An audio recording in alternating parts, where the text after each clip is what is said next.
Olá, queridos, a paz do Senhor, tudo bem com vocês? Hoje nós estamos aqui para fazer a lição de número 10, que é dia 4 de setembro de 2022, cujo tema é a sutileza contra a prática da mordomia cristã. O texto áureo ele diz: e Abraão deu-lhe o dízimo de tudo. Gênesis 14, versículo 20. A verdade prática diz: contribuir financeiramente para a obra de Deus é mais que um dever, é um privilégio. É a expressão de gratidão ao Pai por todas as suas dispensações. A leitura bíblica em classe está baseada em Gênesis capítulo 14, versículo 17 ao 20. E está escrito da seguinte forma: e o rei de Sodoma saiu-lhes ao encontro, depois que voltou de ferir a Quedorlaomer e aos reis que estavam com ele, no vale de Savé, que é o vale do rei. E Melquisedeque, rei de Salém, trouxe pão e vinho, e este era sacerdote do Deus Altíssimo. E abençoou-o e disse: bendito seja Abrão do Deus Altíssimo, o possuidor dos céus e da terra. E bendito seja o Deus Altíssimo, que entregou os teus inimigos nas tuas mãos, e deu-lhe o dízimo de tudo. Iremos então agora para a introdução, e eu gostaria de fazer uma leitura para que vocês possam compreender. Nessa lição nós iremos abordar a doutrina bíblica chamada de mordomia cristã. Há muitos equívocos e incompreensões, distorções em torno dessa doutrina. Isso tem feito com que essa tenha sido maliciosamente rejeitada e combatida por parte de muitos. Em primeiro lugar, deve ser observado que mordomia aqui tem o sentido de administrar bem o que Deus nos deu, e não os privilégios vividos indevidamente por alguém. Visando corrigir alguns ensinos equivocados em torno desse assunto que sutilmente se infiltram no meio evangélico, faremos uma exposição daquilo que as Escrituras ensinam sobre a mordomia cristã. O primeiro tópico dessa lição, ele traz como título: Conhecendo o Evangelho da Barganha. E aí no subponto, o primeiro subponto, ele vai dizer sobre dízimos e oferta como moeda de troca. A primeira coisa que nós precisamos entender é que quando olhamos para as Escrituras, a gente vai perceber que não existe um texto sequer que aponte que nós temos o direito de fazer barganha. O que vem a ser barganha é você dar algo para querer ganhar algo. Na questão em que nós estamos a explanar, estamos falando sobre o Evangelho, onde as pessoas elas dão o dízimo e elas querem alguma coisa em troca. Nós temos sim, dentro da Bíblia Sagrada, uma doutrina genuinamente bíblica, comprovada tanto no Velho quanto no Novo Testamento, que é o dízimo. E ele traz consigo a responsabilidade de que aquele que utiliza dele, utilize para manter a obra de Deus, para que a casa do Senhor ela seja mantida. Água, luz, aluguel, telefone, internet, missionários, obra social de maneira em geral. Mas não temos em nenhuma parte da Bíblia nada dizendo que se você der o dízimo, você vai prosperar. Na verdade, quem dá o dízimo, ele dá porque ele já recebeu. Ele não dá para receber. E o dízimo, vale a pena lembrar, assim como as ofertas, ele traz no seu nicho, dentro do seu bojo, as expressões de quem oferta, de quem dizima, a expressão de gratidão e de fé. Gratidão. Quem é grato pelaquilo que recebeu, devolve 10%. Simples assim. Nós temos um texto bíblico, 2 Pedro, capítulo 2, versículo 3, diz: e por avareza farão de vós negócio, com palavras fingidas, sobre os quais já de largo tempo não será tardio a sentença, e a sua perdição não dormita. O que nós estamos vendo por aí são pessoas transvestidas de pastores dizendo o seguinte: dê R$1.000 que Deus vai te dar 10.000. Isso é barganha, não tem base bíblica, não temos um texto sequer que possa comprovar. Então eles afirmam que dê tudo que você tem para receber em troca muito mais daquilo ou do que aquilo que você deu ou daquilo que você ofertou. Isso é barganha. Deus não trabalha dessa forma. Primeiro Deus te abençoa e depois Ele quer que de livre e espontânea vontade você devolva. Temos o dízimo, que é 10% baseado no Velho Testamento, e temos as ofertas, que é segundo propôs no seu coração. O segundo ponto, ele diz dízimos e ofertas como práticas legalistas. Ora, o que vem a ser uma prática legalista? Outro efeito colateral do evangelho da barganha está no fato de que ele é legalista. Isto quer dizer que torna a prática do dízimo e das ofertas algo meritório. Estas práticas tornam-se fatores fundamentais para a salvação. Então, há aqueles que dizem e afirmam que se você não for um dizimista, você não será salvo. Voltaremos nesse ponto depois para fazer uma reflexão no final dessa lição.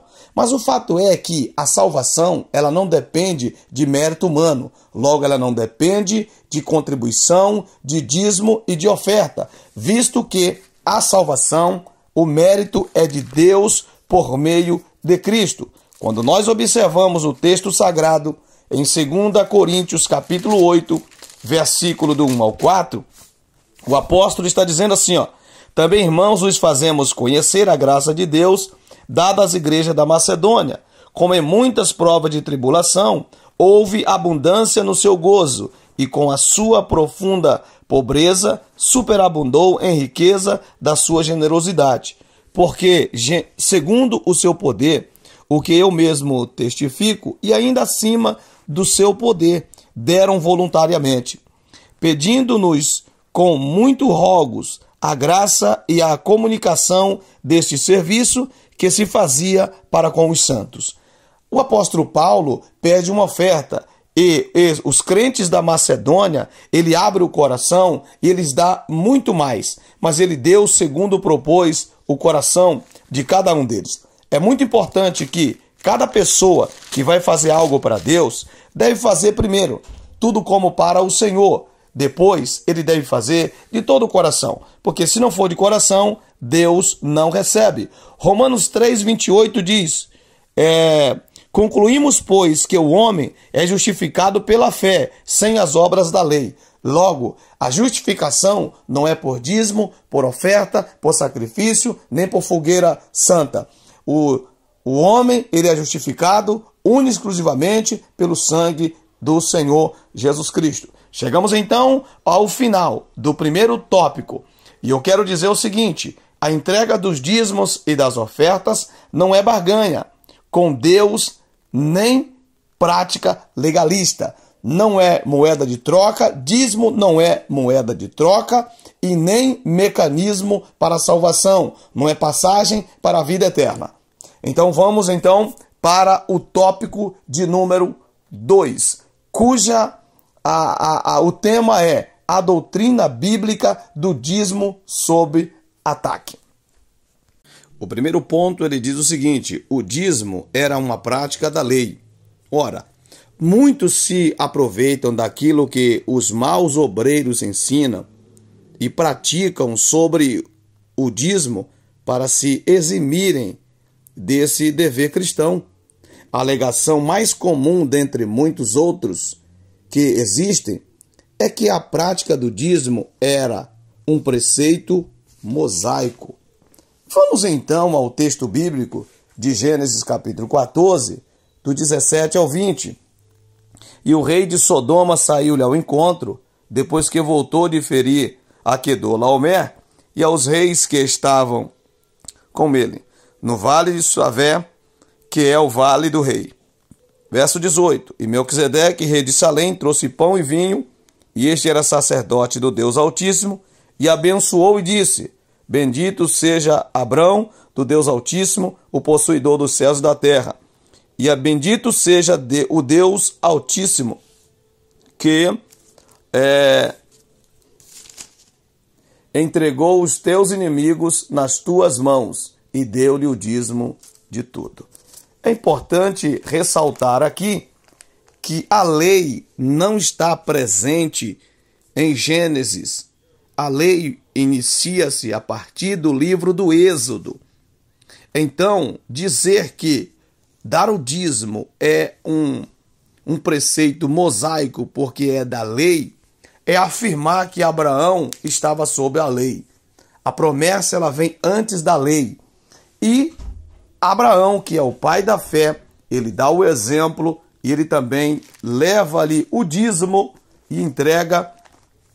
Ele recebe, na verdade, ali os dízimos. Então o dízimo está presente bem antes da lei. Então afirmar que o dízimo é da lei é uma falta de conhecimento bíblico tamanha.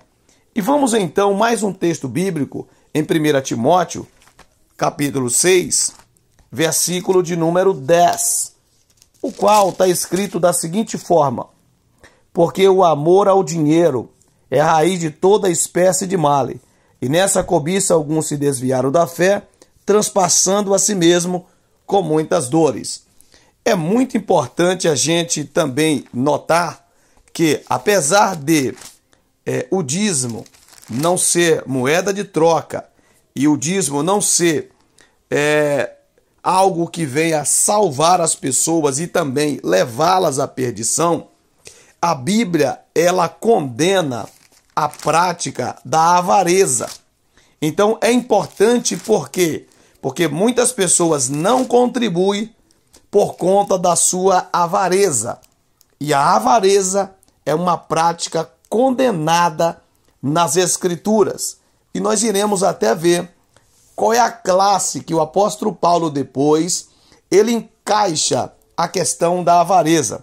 Queremos concluir esse primeiro ponto com a leitura de Hebreus capítulo 13, versículo de número 5.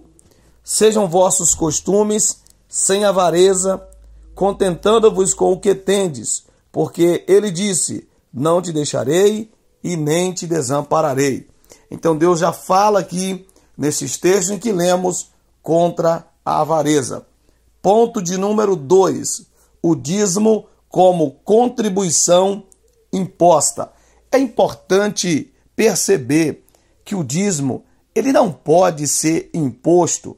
Uma pessoa não deve ser deixada de participar de atividades por questões de que ela não é dizimista. No entanto, é importante fazer a seguinte observação. Nós não podemos estar fazendo algo ou mandando alguém fazer algo que nós mesmos não somos o exemplo. Jesus Cristo, ele deu um exemplo. Quando cobraram o imposto de Pedro, ele foi lá e mandou Pedro pescar, e Pedro pescou e pegou um dinheiro.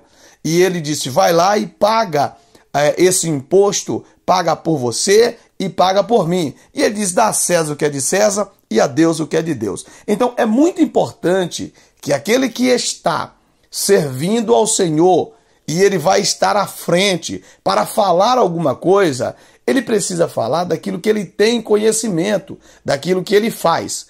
Como eu vou falar de amor à obra de Deus se eu não contribuo para que a obra seja mantida? Como eu vou falar que eu sou uma pessoa zelosa pela casa de Deus se a igreja precisa de um produto de limpeza e não tem oferta no caixa? A igreja precisa de comprar uma água mineral para aqueles que lá forem congregar beber e não tem dinheiro no caixa. Então a gente percebe que, apesar de não ser algo imposto, aquele que é salvo, aquele que entende a necessidade da obra, ele se condói, ele se dispõe, ele se entrega e oferta com alegria. Deus ama aquele que oferta com alegria. Um texto muito conhecido também é 2 Coríntios capítulo 9, versículo de número 13.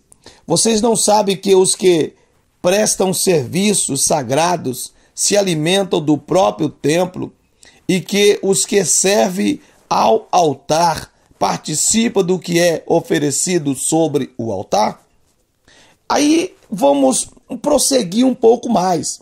Evidentemente, o apóstolo Paulo estava falando do sacerdócio levítico, que é lá que tem essas bases que diz que quem serve o altar tem que viver do altar. Se esse não era um princípio válido na nova aliança, então por que ele usou? Então aqui a gente conclui dizendo o seguinte: apesar de não ser algo obrigatório, é importante notar que Paulo utiliza de um recurso para instruir os crentes de Corinto, dizendo o seguinte: aqueles que servem as mesas, que servem o altar, devem ser alimentados pelo altar. Um princípio lá do Velho Testamento que aqueles que ministravam, sejam levitas, sacerdotes e sumo sacerdote, eles eram mantidos pelos próprios israelitas, que se alimentavam da sua palavra, das suas intercessões, dos seus sacrifícios que fazia diuturnamente. Então é preciso a gente fazer duas considerações. Primeiro, se esse princípio não é válido no Novo Testamento, por que Paulo utilizou-se desse recurso que está lá no Velho Testamento? Segunda coisa, se você é uma pessoa que está em uma determinada igreja, onde você é alimentado espiritualmente, assessorado naquilo que você precisa, é lá que você participa da ceia, é lá que você é ministrado pelos líderes, por que não abençoar a obra através do teu dízimo e através das suas ofertas, visto que é algo que é nesse lugar, é nesse ajuntamento que você recebe instrução espiritual. Por outro lado, apesar de não ser algo imposto, e aí nós já temos ali a regra do Velho Testamento do dízimo, que é 10%, e isso é uma coisa até razoável, por quê? Visto que muitas pessoas têm avareza nos seus corações, deixar que elas decidam quando elas irão dar e quanto elas darão, muitas das vezes a obra vai passar por necessidade. Chegamos ao fim desse segundo tópico, concluindo o seguinte: o ataque contra a doutrina bíblica do dízimo muitas vezes esconde o pecado da avareza.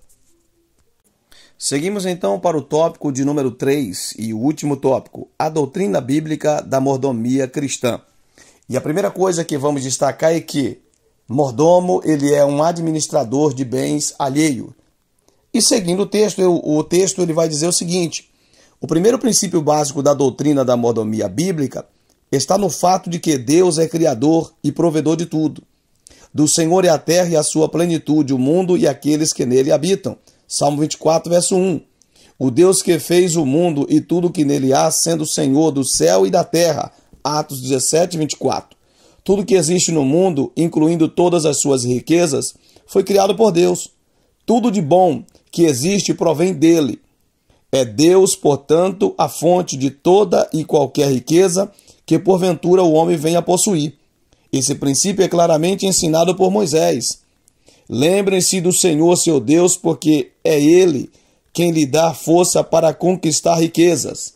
Deuteronômio capítulo 8, versículo de número 18.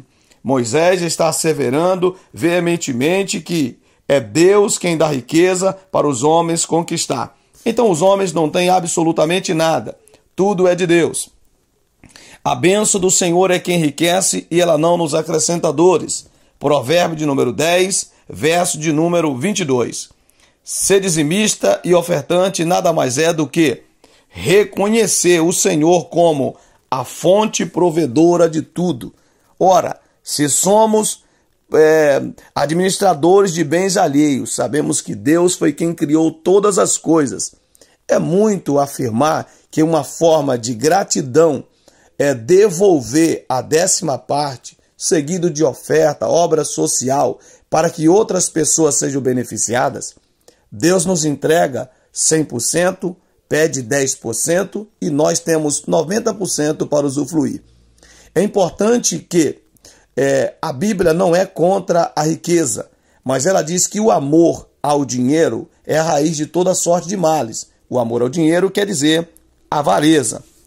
Então, finalizamos esse primeiro ponto dizendo o seguinte, que Deus, ele é o Criador e ele também é o provedor.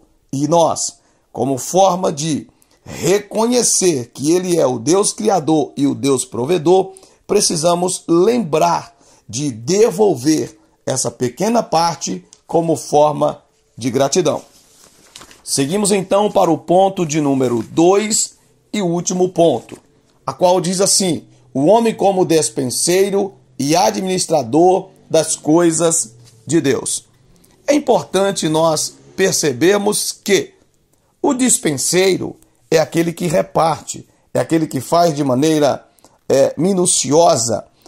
Uma pessoa que ela é despenseira, ela foi incumbida, foi delegada para fazer uma função específica. Nós, além de despenseiros, nós também somos mordomos. Estamos a administrar os bens alheios, no caso, os bens de Deus. E nós podemos tanto usufruir, como repartir com outras pessoas para que eles administrem e usufruam. E é importante saber que um bom mordomo, ele administra os bens de alguém, fazendo-o frutificar. E, ao mesmo tempo, ele usufrui enquanto esse bem ele é multiplicado.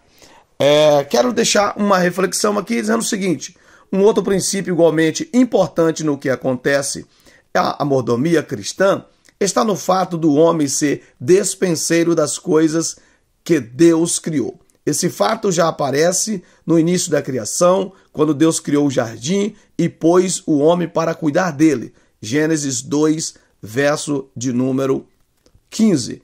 Que os homens nos considerem como ministro de Cristo e despenseiros dos mistérios de Deus. 1 Coríntios, capítulo 4, versículo de número 1. Nós somos dispenseiros, não somos donos. Quando usamos esses princípios para todas as áreas das nossas vidas, experimentaremos o cuidado e o zelo de Deus.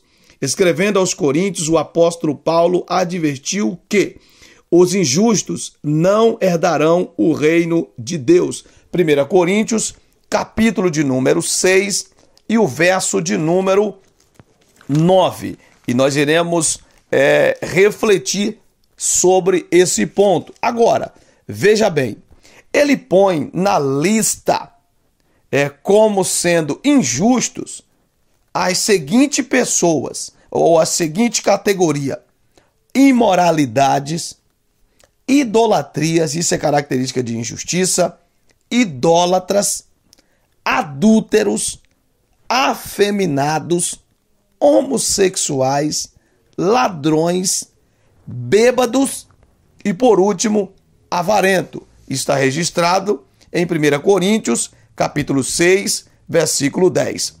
A avareza também é um pecado gravíssimo. O avarento será excluído do céu.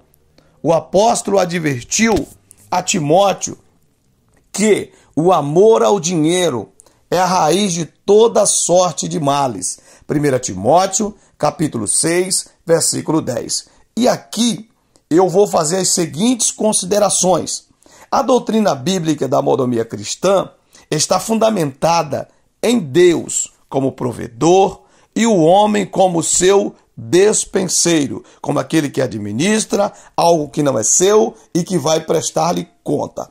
Agora, eu quero fazer, dentro dessa conclusão, abordar o tema avareza. E eu quero me ater aqui. A avareza, ele é, trocando em miúdos, um desejo compulsório de querer sempre mais. Ora, se nós somos servos de Deus, se nós já entendemos que nós não somos donos de nada, que tudo é de Deus e que Ele nos deu para cuidar, não tem como alguém que é um despenseiro, alguém que é um mordomo, ser avarento. Porque a ideia de mordomia e a ideia de despenseiro é de alguém que não possui nada. Ele simplesmente recebeu poder para delegar e para cuidar. E a Bíblia diz que bem-aventurado é o servo fiel e prudente, que quando o Senhor voltar, o achar servindo assim. E ele então o porá sobre toda a sua casa. O Senhor Jesus disse que servir de maneira fiel e de maneira prudente é administrar os bens que ele nos entregou, sabendo que nada é nosso. Então eu quero parar aqui e refletir da seguinte forma: se a avareza ela é colocada como algo mortal, ela é colocada como características de pessoas injustas. E a Bíblia diz que os avarentos não entrarão no reino dos céus. Como eu, negligenciando esse princípio de doar, de entregar, já que por trás de todo aquele que está negando o princípio do dízimo e da oferta, do princípio social, está incutido dentro dele a avareza. E a avareza é uma prática condenada pela palavra de Deus. No passado, os nossos pastores, quando lia Malaquias, quando diz Malaquias 3,10, se não falha a minha memória, quando ele diz: trazeis todos os dízimos à minha casa, para que haja mantimento na casa do Senhor, e depois fazer prova de mim, se eu vos não abrir a janela do céu e derramar sobre vós uma bênção tal, que dela advenha uma grande abastança. Os versículos anteriores ao 10 vai dizer o seguinte: os judeus diziam o seguinte: Senhor, ali o Senhor diz assim, roubará o homem a Deus? Todavia vós me roubais, nos dízimos e nas ofertas. E os pastores de antigamente, eles diziam o seguinte: quem não dá o dízimo não vai para o céu. E isso foi remodulado. E aí, às vezes, nós não entendemos por que eles falavam isso. Porque fazer uma afirmação como essa parece ser algo injusto e até mesmo antibíblico, visto que, como já falamos, a salvação não é meritória, não é algo legalista, não é algo que para se obter é preciso fazer algo além de se arrepender, abandonar os seus pecados, confessar Jesus Cristo, confessar os seus pecados e abandonar e se tornar uma nova criatura. Nós entendemos que a salvação é pela graça. Pela graça sois salvos por meio da fé, isto não vem de vós, é um dom de Deus, não vem das obras para que ninguém se glorie. Ponto. Só que os pastores talvez não explicaram, mas hoje nós entendemos que essa observação que eles faziam, a afirmação tem fundamento, visto que se uma pessoa não dizima e não oferta, e por trás desse comportamento, dessa atitude, está a avareza no seu coração, e a Bíblia está dizendo que o avarento não vai entrar no céu, é correto afirmar que quem não dizima não vai para o céu.